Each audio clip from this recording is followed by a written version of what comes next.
정말 많은 분들이 기대하실 것 같은 오늘의 상영작은 바로 부산행입니다. 이 부산행은 KTX 부산행 열차에서 실 정치 모를 바이러스에 감염된 사람들이 그 KTX에 탄 승객들과 사투를 벌이는 이야기죠.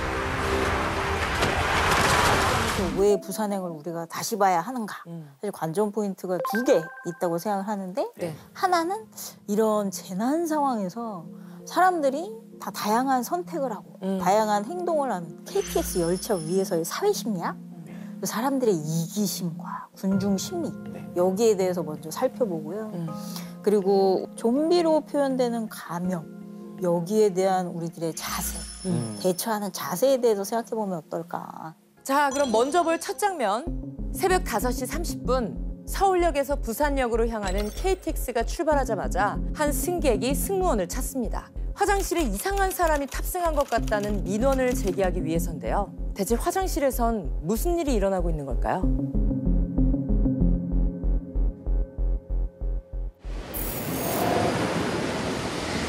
수고 많으세요. 예. 이상한 사람이 하나 타고 있는 것 같은데. 어디? 아니, 저 화장실에 누가 하나 들어가 있는데 네. 무슨 짓을 하는지 좀 이상해요. 한참 됐어. 손님, 소지하신 티켓이 없으시면 다음 역에 하차하셔서 저희 역무원 지시를 따르셔야 됩니다. 최규하 배우님도 이때 처음 뵀는데 네. 막 존재감이. 야, 꼬마야. 너 공부 열심히 안 하면 나중에 저 아저씨처럼 된다. 나오세요. 우리 엄마가 그렇게 말하는 사람은 나쁜 사람이랬는데. 니네 엄마가 공부 열심히 안 하셨나 보다, 야. 세상에. 애 이겨먹어서 뭐 한다고.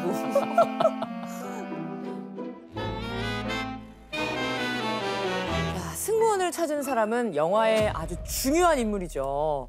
용석이었습니다. 그러니까 저 대사가 용석이 어떤 사람인지를 정말 한 번에 잘 보여주는데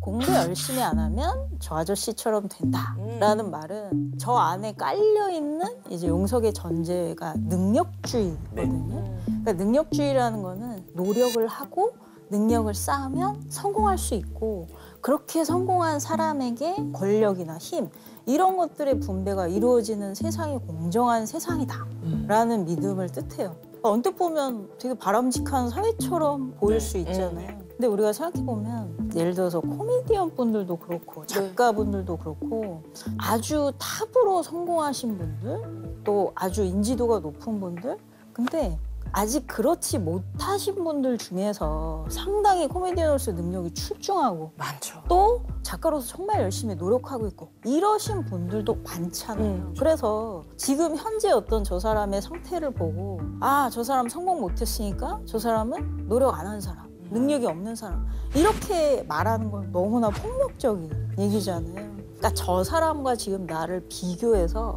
나는 뭐 사회적으로 성공한 사람, 직업도 있는 사람 근데 저 사람은 그렇지 못한 사람 너네 엄마까지 거론하면서 자기 생각을 강요하잖아요. 자기 생각이 맞다고 생각하고 저런 사람이 참 사회에 멀쩡한 얼굴로 많아서 좀 약간 위험해요.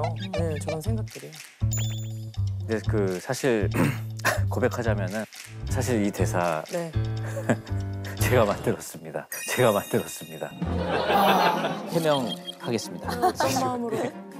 말씀하신 것처럼 첫 장면에서 되게 나쁜 사람이라는 걸 보여주려면 더 좀 뭔가 강렬한 라인이 있어야겠다고 생각을 했어요.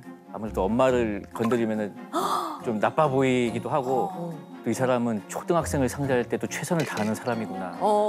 약간 그런 느낌을 좀 주고 싶어가지고 저 라인을 말했더니 연상호 감독님이 아 좋다고 하시면서 바로 집어넣어 주셨더라고요. 아, 저 대사가 작가님이 만들어. 근데 자랑을 못 하고 다녀요.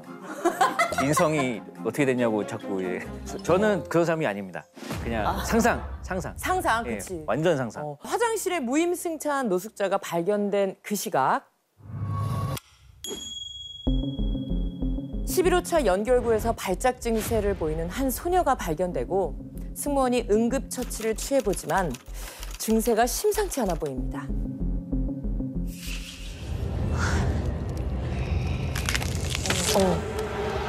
팀장님?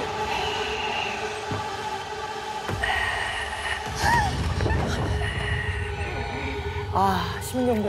어우.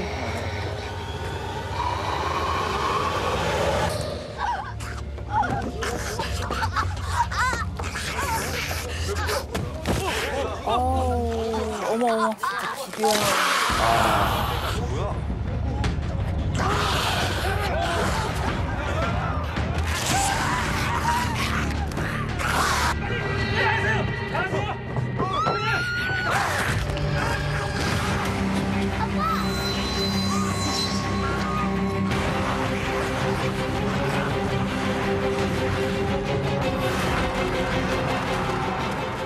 영화 속에 첫 감염자가 등장했습니다. 좀비로 확인이 되는데요. 우리 좀비 전문가 주호민 작가님께서 네. 좀비의 첫 등장 어떻게 보셨죠? 이 좀비 영화에 나오는 좀비로 말씀드릴 것 같으면 네. 최신 좀비의 트렌드를 잘 따르고 있습니다. MG 좀비인가요? 영하고 MG한 좀비인데요. 일단 뜁니다. 빨리빨리 시대다 보니까 좀비들이 이렇게 오는 걸 못 참는 것 같아요. 천천히 오는 걸. 옛날 좀비들은 그래. 이렇게 되었거든요. 느릿느릿 했는데 그리고 지금 이 영화 같은 경우는 첫 번째 감염자가 발생하고 물리고 한 5초 후에 몸이 뒤틀리면서 바로 좀비로 변하잖아요. 그러면서 이제 급속도로 이제 확산이 되는데 굉장히 빠릅니다. 전개가. 그 감염 속도가. 네. 그리고 굉장히 폭력적이고 무슨 피라냐들처럼 사람만 보면 물어 뜯으려고 그러고. 진화했네. 그렇죠. 좀 더 스피디하고 폭력적으로 변한 것 같아요. 더 폭력적이 되는 이유는 혹시 과거랑 달리 이건 그냥 제 생각이지만 네. 실제 사람들이 옛날보다 좀 화가 많아졌다는 생각이 드는데 아무래도 대중매체는 그런 것들을 굉장히 빠르게 반영하잖아요. 맞아요. 정말 순식간에 KTX 객실 내에 감염 바이러스가 확산됐고요. 그리고 객실 내 TV에서는 정부의 첫 입장 발표가 나오죠. 존경하는 국민 여러분, 전일 서울을 비롯한 도시 곳곳에서 전국 단위의 과격 폭력 시위가 벌어져 이에 정부는 국가 재난 상황을 발령, 국민의 안전 보장과 사태 확산 방지를 위해 최우선 조치를 취하고 있습니다. 다행히도 현재 정부의 발빠른 대응으로 폭력 시위는 점차 잦아들고 있으며 조속한 시일 내에 마무리될 것으로 보입니다. 국민 여러분의 안전에는 이상이 없을 것입니다. 근데 지금 보면 네. 뭐 과격, 폭력 시위 이제 이런 용어들을 쓰잖아요. 네. 그러니까 현상을 있는 그대로 보도하고 전달하는 게 아니고 지금 현상의 본질을 감추는 데 급급하죠. 그래서 저런 용어를 써가면서. 이 승객들이 안에서 체감하는 것과는 또 너무 다른 보도이지 않나 싶었는데 그래서 이제 각자 스마트폰을 통해서 뉴스로 확인을 하죠. 그러니까 이제 사람들이 저런 식의 보도를 믿지 못하니까 각자 인터넷이나 SNS나 다른 방법으로 지금 정보를 수집하고 있는데 그거를 악성 유언비어라는 표현을 써서 그런 정보들의 가치를 이제 떨어뜨리려고, 신뢰성을 떨어뜨리려고 하는 거죠. 그래서 지금 이제 저런 식의 보도로 사태의 본질을 감추고 흐리고 이러기에 급급하지만 사실 지금은 그러기가 정말 어려운 거예요. 맞아요. 매체들이 너무 다양해져서 뉴스도 좀 인터넷을 통해서 또 사람들이 직접 올리는 SNS가 있잖아요. 그러니까 저런 식으로 사실 진실을 감추기는 어렵죠. 실제로 최근에 이제 러시아하고 우크라이나 전쟁할 때도 요즘에 SNS가 너무 발달했으니까 군인들이 전투 실황을 계속 올리더라고요. 그래서 그런 걸 이제 감출 수가 없는 그런 시대가 된 것 같아요. 자, 우리가 예상치도 못했던 코로나 바이러스를 만난 것처럼 앞으로 좀비가 나타날 가능성 있다고 보시나요, 작가님? 좀비라고 불리는 사람들은 실제 지금도 있는 것 같아요. 예를 들면은 되게 충격적인 영상을 봤는데 미국 길거리예요, 대낮이에요. 펜타닐이라는 맞아요. 마약을 복용한 사람들이 그냥 이러고 서 있는 거예요. 이러고 서 있는 거예요. 이러고 그냥 멈춰 있어요, 그냥 이러고. 그리고 막 이러고 막 그냥 있어요, 그냥. 아, 야, 좀비가 실제로 있다면 저런 모습이겠지 이런 생각을. 가깝지 예. 않을까.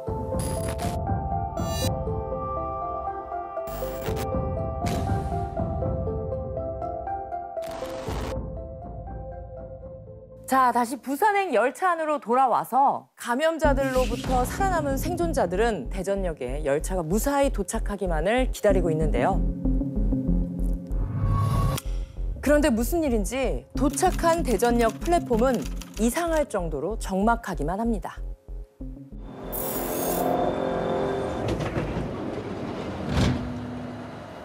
왕의 도시 대전.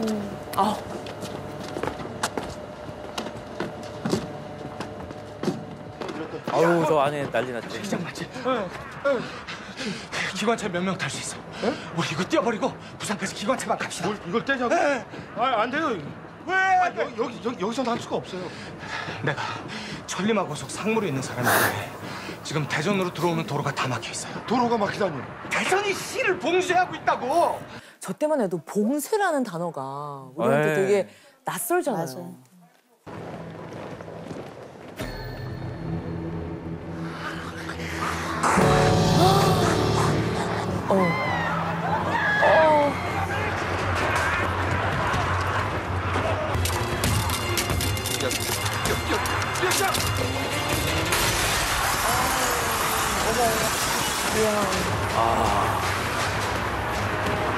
우리 열차는 승객들의 안전을 위해 중간역에 정차하지 않고 바로 부산역으로 향할 예정입니다. 이봐요 기자, 무조건 전속력으로 달려. 늦으면 부산에도 못 들어가. 알았어?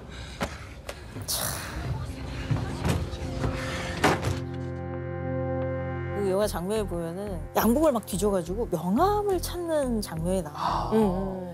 사실 아무도 묻지 않은 본인 집 끝까지 먼저 얘기하면서 자, 내가 지금 명함, 내가 천리마 고속 상무로 있는 사람인데 그러니까 그런 자기의 사회적 지위와 신분이 곧 내가 하는 말이 옳고 사람들이 내 지시를 따라야 한다는 어떤 근거가 된다고 본인은 생각하는 것 같아요. 저런 게 굉장히 익숙한, 사람들이 내 말을 듣는 게 되게 당연하다고 생각하는 사람.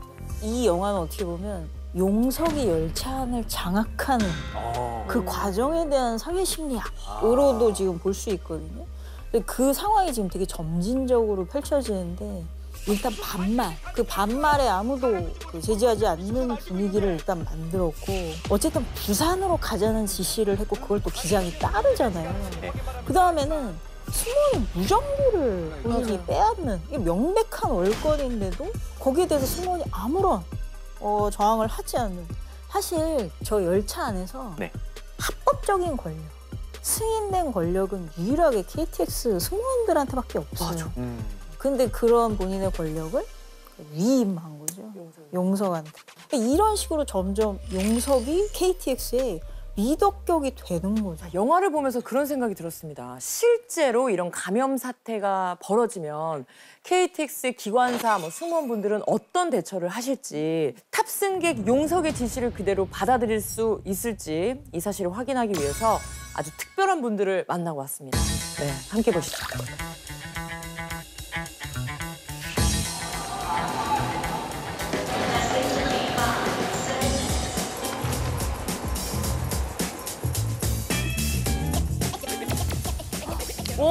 실제 KTX네요. 저는 현재 서울 고속철도 열차 승무사업소에 근무하고 있으며 현재 33년째 철도에 근무하고 있습니다. 고객 안전과 고객 서비스를 담당하는 그런 일을 하고 있습니다. 손님, 그러네. 죄송하지만 티켓 좀 확인하겠습니다. 한국철도공사 부산 고속철도 기관차 승무사업소에서 KTX 기장으로 근무하고 있는 조기정이라고 합니다. 맞아요. 현재 부산 방면 순항 중 부산역 상황 확인 바랍니다. 이상. 궁금하긴 하다. 중간역에 정차하지 않고 바로 부산역으로 향할 예정입니다. 부산역하고 통화됐습니까? 아니요, 현재 교신이 좀 불안정해서요. 무조건 전속력으로 달려. 승객이 네. 기장이랑 전속력으로 날아가잖아요. 그 용석이라는 분은 제가 볼 때는 저한테 제압당했을 거예요. 제가 운동을 좀 많이 하기 때문에 철인 3종을 하고 있거든요. 그런 고객도 고객이기 때문에 잘 달래고 구슬르고 해야 되고요.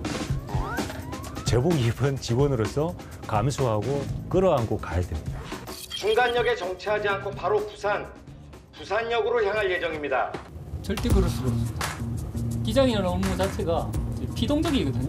대량으로 뭘 할 수 있는 범위는 제한 속도 내에서 내가 할 수 있는 거지 절대로 이런 상황에서는 할 수 없지. 재량을 부릴 수가 없습니다. 기자는. 저 같으면 부산은 아직 청정 지역으로 남아 있잖아요. 어떻게 해서든 끌고 갔을 것 같아요. 선로 전환기를 수동으로 작동하는 게 있거든요. 제한적이긴 합니다만 어느 정도는 가능하지 않을까 그렇게 생각을 하고 있습니다. 제가 기장이니까 안 갑니다. 저는 우선 될 겁니다. 그럼 좀비에게 잡아먹히잖아요. 어쩔 수 없죠. 왜냐? 내 혼자 가는 게 아니기 때문에 나 아닌 다른 열차가 또 올 수 있거든요. 충돌 사고, 접촉 사고 이거 나는 거죠. 안전을 생각한다면 저는 안 갑니다. 기관차 몇 명 탈 수 있어? 우리 이거 띄워버리고 부산까지 기관차만 갑시다. 이걸 떼자고? KTX는 관절 대차이다 보니까 일반 무궁화처럼 붙였다 할 수가 없는 열차입니다. 불가능해요. 뗄 수가 없군요.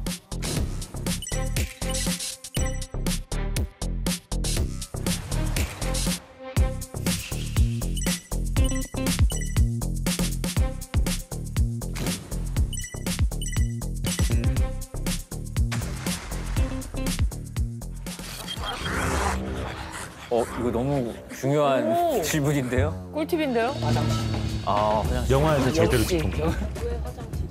잠글 수가 있어요. 탁탁탁. 그리고 좀비는 문을 못 열어요. 그거 놔봐요. 미닫이 문도 못 여는데요. 그걸 열겠습니까, 좀비? 맞네. 두 팀으로 나눠서 화장실에 있었잖아요.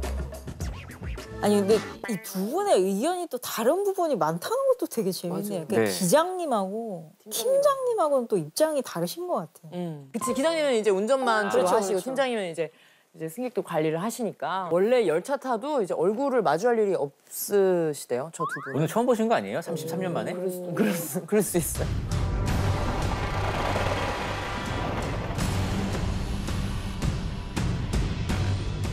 대전역에서 하차한 서구와 수안, 그리고 상화와 성경, 영국과 진이는 감염자들을 피하려다 불가피하게 떨어지고 맙니다. 그리고 현재 9호차에 있는 서구, 상화, 영국 세 사람은 감염자 무리를 뚫고 좀비에게 고립당한 딸, 아내 친구가 있는 13호차에 향하기로 마음을 먹게 되죠. 자기야. 야 뭐야 왜 네가 받아? 너 어디야? 기차 화장실이요. 화장실? 어느 화장실? 몇 호칸? 13호칸. 이 새끼야 빨리 와. 아, 거의 어벤져스. 간다.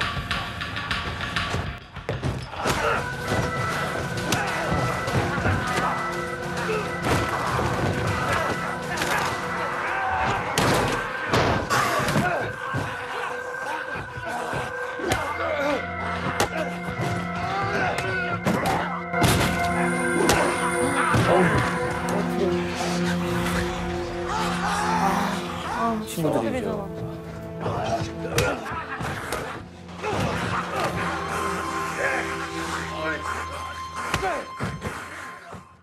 굳이 그 위험을 뚫고 무릅쓰고 다 가는 이유가 뭘까요? 뭐 자식이 있는 아빠의 입장으로서 만약에 반대편에 아이들이 있다. 어떤 상황인지 알 수가 없다. 그러면은 가는 거예요, 그냥. 예, 왜냐면은 그거를 모르는 상태가 이미 저에게는 죽음과 다를 바가 없기 때문에 뭐 이래도 죽고 저래도 죽는다면 일단 확인이라도 해보자라는 심정으로 이제 가보는 거죠. 뭐 그거는 그냥 본능 같습니다. 예, 네. 자, 그럼 5분 후에 내가 좀비로 변한다라는 가정하에 네. 이 5분 어떻게 쓰시겠어요?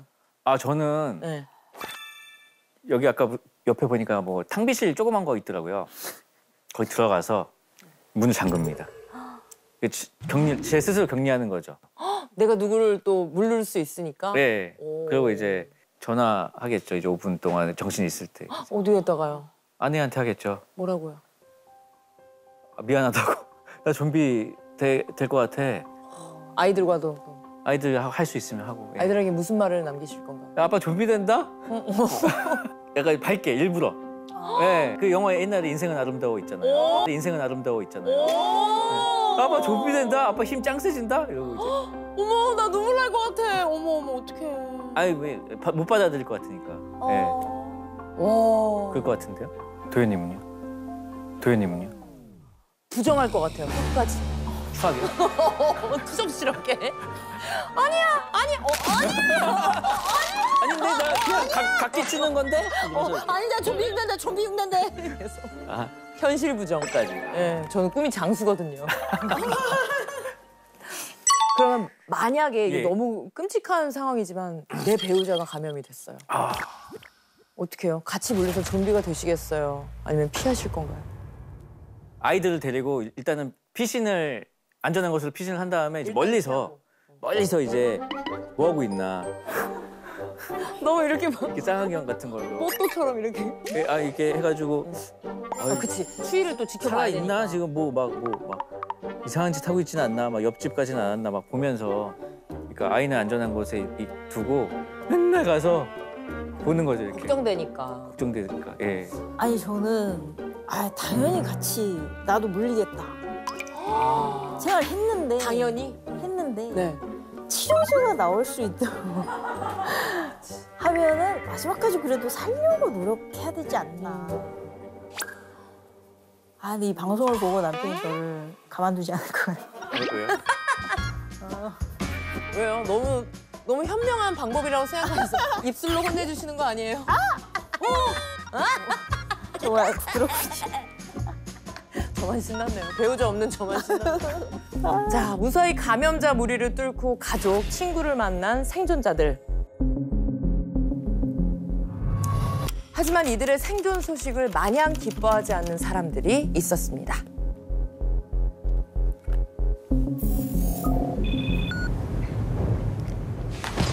제 친구가 일로 온대요. 누가 온다고? 제 친구요. 원래 거기가 좀 표정에서 이미 너무 불안했어. 그래가지고 일로 넘어온대요. 저 괴물들을 뚫고 감염 안 된 거 확실해? 감염 안 된 거 확실하냐고! 이게 너무 무서웠어요. 그 저는 진짜 마냥 악으로만 봤는데.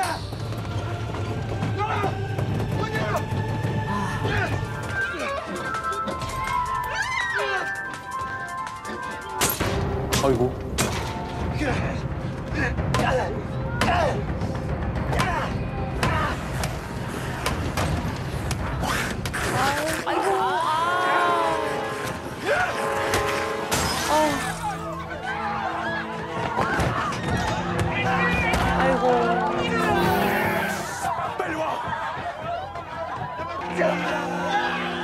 그래서 지금 화면의 구도상으로 그 열차한 역학을 되게 잘 보여주잖아요. 네. 이제 용석이가 리더이자 결정권자가 된 거죠. 그래서 이제는 승무원도 그냥 용석의 지시를 굉장히 자동적으로 따르고 지금 보면 사람들이 무슨 행동을 하려면 용석한테 그거를 설명하고 설득하고 그 행동의 타당성을 증명해서 용석의 승인이 떨어져야 뭔가를 하는 상황이 지금 돼버린 거죠. 보스가 돼버렸네. 근데 사실 그 영화에서 대표적인 욕바지인데 근데 잘 보면 나머지 사람들도 용석이랑 나쁠 거로는 다를 게 하나도 없죠. 그러니까 용석이 저런 행동을 하도록 놔두고 묵인하고 동조하고 승인하고 결국 다 똑같이 나쁜 사람들인 거죠.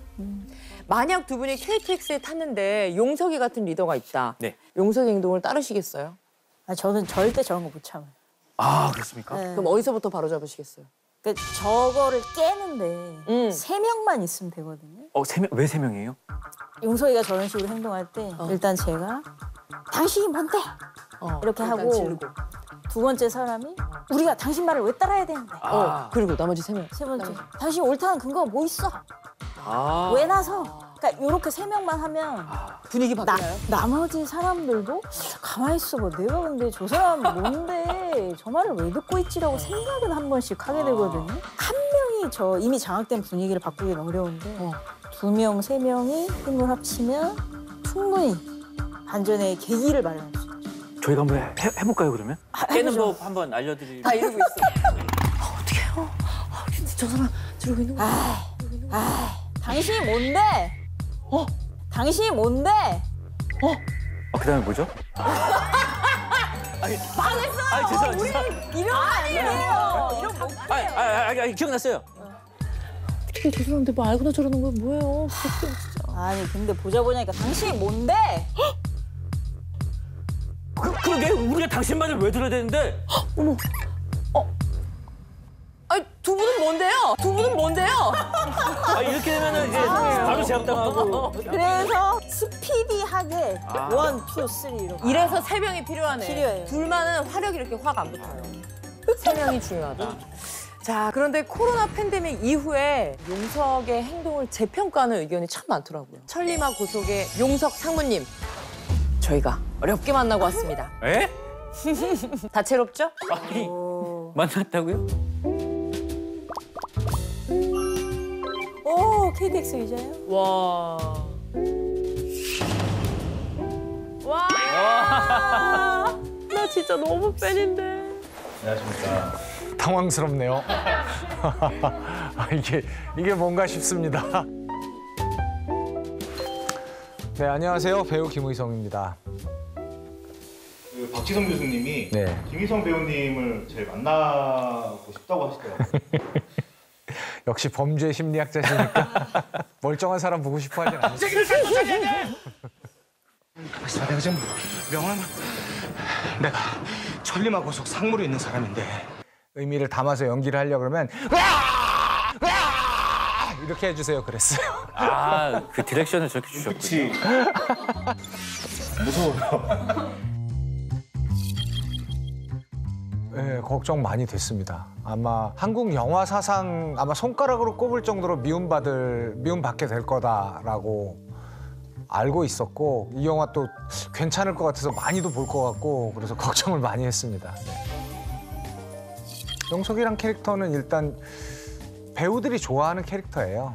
가지고 있는 그런 그 욕망 그리고 거기서 나오는 모티베이션의 크기가 크니까 거기서 좋은 행동들 좋다는 게 뭐 착한 게 아니라 좋은 행동들이 나오니까 배우가 연기하기엔 너무 좋죠.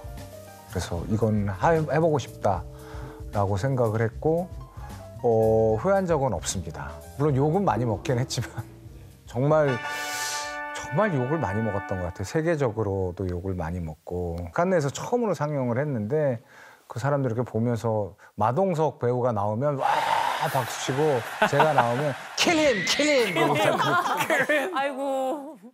사실은 이 용석 캐릭터가 네. 재평가 받고 있다는 거 알고 계세요? 봤습니다. 네.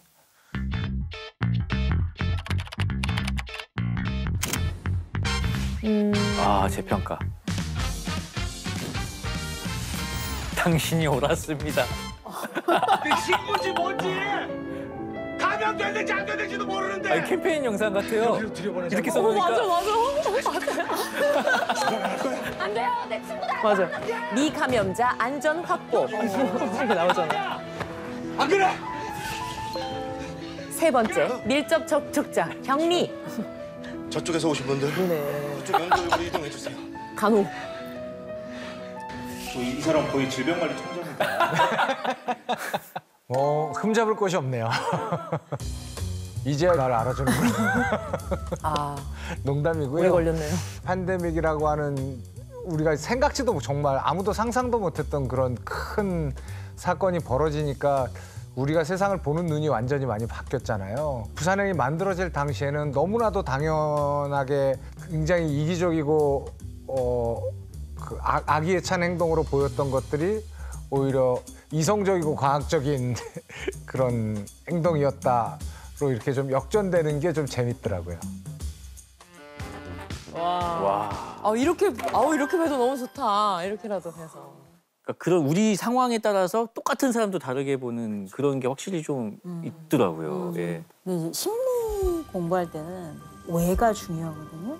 그러면 용석이 하는 행동 자체는 지금 봤을 때 되게 합리적으로 재평가될 수 있지만 용석이 왜 저런 행동을 하냐를 생각해 보면 모두를 위한다기보다는 내가 살기 위해서 사람들을 끌어들이고 동원하는 거여서 의도 자체는 좀 순하지 않나. 그거의 시작도 나네요, 나. 그렇죠. 내가 여기 있는 이 칸은 살아야 맞아요. 되니까. 네.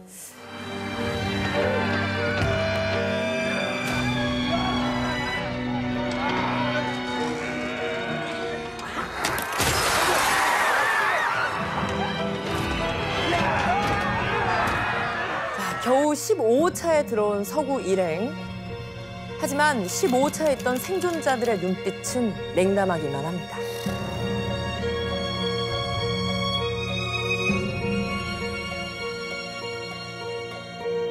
아, 무슨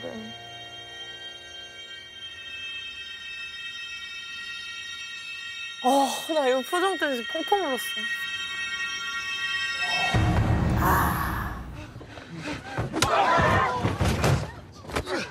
왜 그랬어 왜? 이 새끼 감염됐어! 이 새끼 감염됐다고! 저 눈 감아! 저 눈 감아! 이 새끼를 다 쫓아내야 돼! 저쪽에서 오신 분들 전부 저쪽 연결부로 이동해 주세요. 빨리 가! 그러니까 이게 코로나 때도 이게 감염이 되다 보니까 되게 심리적인 게 되게 크잖아요. 맞아.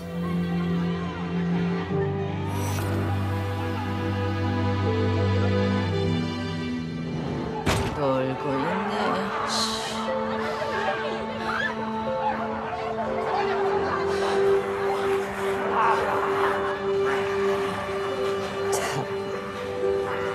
고생 많았다 언니. 저도 야 서로 이제 막아! 아이고. 진짜 생각도 못한 상황이. 근데 용석이도 대단한 게 서구가 주먹질을 날리자 이게 두뇌전이 좀 빨랐나 봐요. 바로 저 새끼 감염됐어! 바로 튀어나왔죠. 그러니까 지금 생존이 위협받는 굉장히 불확실한 상황 속에서 저렇게 선동하는 사람들이 나오죠. 그리고 나랑 다른 사람, 우리와 다른 사람을 찾아내서 색출하고 낙인 찍고 분리시키는 사람들. 사회심리학에서 공포관리론이라고 있어요. 이게 사람들이 죽음에 대해서 생각하면 너무 두렵고 불안하잖아요. 근데 이러면 사람들은 굉장히 방어적이고 보수적이 돼요. 그래서 내 집단, 그러니까 우리 집단 사람들한테 더 동조하고 더 챙기고 대신 외 집단, 남의 집단 사람들한테는 더 적대적이고 배타적이 되거든요. 근데 이런 경향이 굉장히 잘 보였던 게 히틀러가 출현한 배경을 보면 그 사람들이 굉장히 불확실하고 뭐 전쟁이나 이런 어떤 죽음의 공포나 이런 게 직면한 상황이 되면은 사람들은 굉장히 확신 있고 그러면서 흑백 논리에 이분법에 굉장히 강해서 확고하게 자기 의견을 내는 사람한테 굉장히 끌려요. 따라가게 돼요. 그래서 이제 선동을 더 잘 당하게 되는 거죠. 그래서 저 상황에서 용석의 지시를 따르는, 그러니까 용석이라는 그 선동가의 지시를 따라서 이제 행동하게 되죠. 자, 이제 서구 일행은 15호차를 지나 연결구로 이동을 하게 됩니다. 그리고 그때 서구는 김 대리의 전화를 받게 됩니다.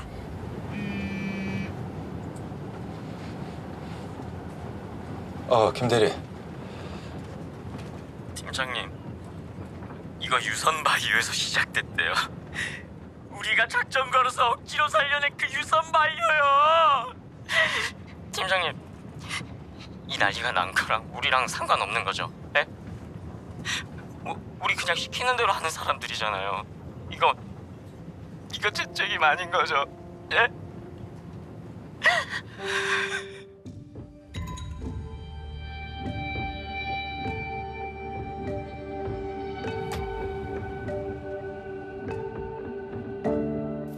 저기서 이제 김 대리가 하는 말을 보면 네. 우린 시키는 대로 한 것뿐이잖아요. 근데 네. 저 말이 옛날에 이제 나치가 유대인 대학살 했을 때 그때 뭐 아이만이나 이런 집행자들이 있었잖아요. 네. 근데 그 사람들이 하는 변명과 똑같죠.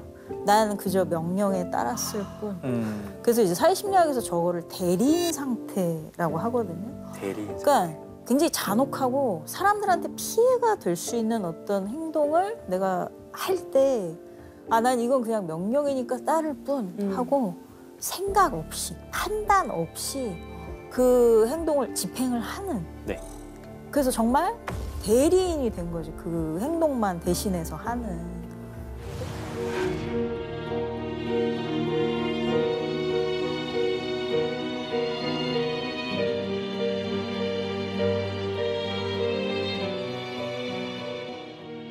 임신을 한 성경과 서구에 따라 수환의 생존 사실이 확인이 되는데요.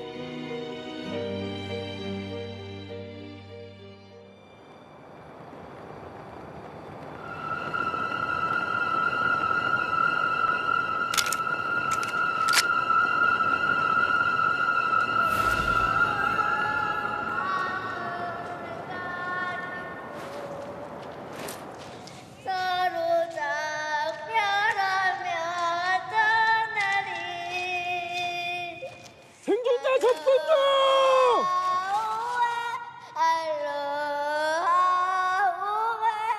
다시 만날 때까지. 수환이가 생존을 알리면서 부르는 노래였죠. 하기 위해서 준비한 노래였는데 그때 아빠가 오지 않아서 끝까지 못 불렀던 노래이기도 했어요. 근데 마지막 장면에선 아빠가 없지만 꿋꿋하게 완창을 한. 두 상황 다 아빠가 없는 건 마찬가지. 그럼에도 수환이는 그래도 꿋꿋하게 살아나갈 거예요. 성장을 한 거죠. 그 기차에서. 마지막에 어떻게 보면 임신한 임산부와 어린 아이, 여자아이 둘이 살아남은 거잖아요. 아내, 아이까지 셋이 살아남은 건데 가장 약한 존재들끼리 뭔가 이렇게 딱 연대해서 살아남은 듯한 모습이 드니까 그러니까 다시 봐도 뭔가 마지막에 울림이 좀 다르더라고요. 생존에 대한 희망. 희망. 네. 자, 지금까지 함께 부산행 관람하셨는데 부산행에서 가장 많은 사람을 살릴 수 있었던 순간, 그 순간 언제였을까요? 저는 맨 처음에 감염자가 KTX 승무원이 안 본 사이에 올라타잖아요. 맞아요. 그때 제지했더라고요. 그렇죠. 사실 모든 감염 경로가 그때 초기 대응에 실패하면은 엄청 커지잖아요. 그러면 저 초기 대응 받고 더 초기 대응. 고라니. 그 고라니부터. 고라니부터. 저는 그럼 고라니 받고 유선 바이오의 작전을 안 걸었더라면. 와우, 맞네. 맞네요. 그러네. 그럼 이 모든 건 봉유 씨 때문이었군요. 마지막으로 이 영화를 보는 지선의 시선 궁금합니다. 코로나 시기를 겪으면서 저 영화 속의 좀비들이 남일처럼 느껴지지 않는 이유가 감염된 사람들을 잘 보면 결국은 가장 가까운 곳에서 접촉한 사람들이 가장 먼저 이제 감염이 되잖아요.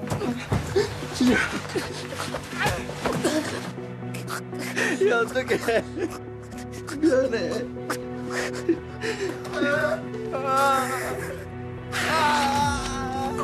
근데 코로나 시기도 마찬가지로 결국은 가장 내가 피해를 끼치고 싶지 않은 그렇지만 가장 가까운 가족들이 먼저 또 의도치 않게 감염이 되고 또 내가 감염을 시키기도 하고 그러니까 이런 상황이 반복되잖아요. 이게 사람이 정말 의도치 않게 가해자가 될 수도 있고 피해자가 될 수도 있다는 그러니까 이런 내용들을 저 영화를 보면서 한 번쯤 다시 생각할 수 있지 않나 싶습니다. 그 좀비가 피해자이면서도 가해자라는 말이 진짜 너무 와닿았는데 사람들이 참 너무 불완전한 존재라는 게 느껴져요.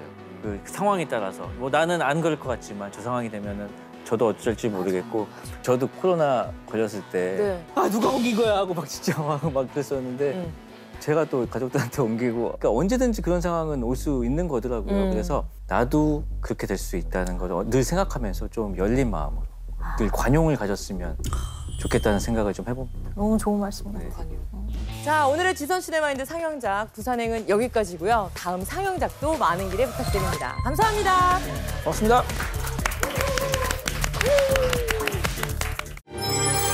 오늘의 상영작은 빌리 엘리엇이라는 걸가 뭔지를 찾아가는 그 여정.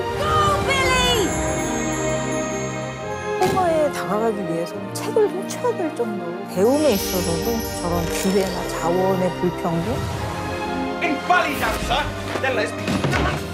오늘의 스페셜 응원단원. 발레 자체에 관심이 있었던 건 아닐 것 같아요. 영화 감독의 심리는 뭐예요? 자기 다운 게 좋았어. 너무 좋은 프로그램이에요.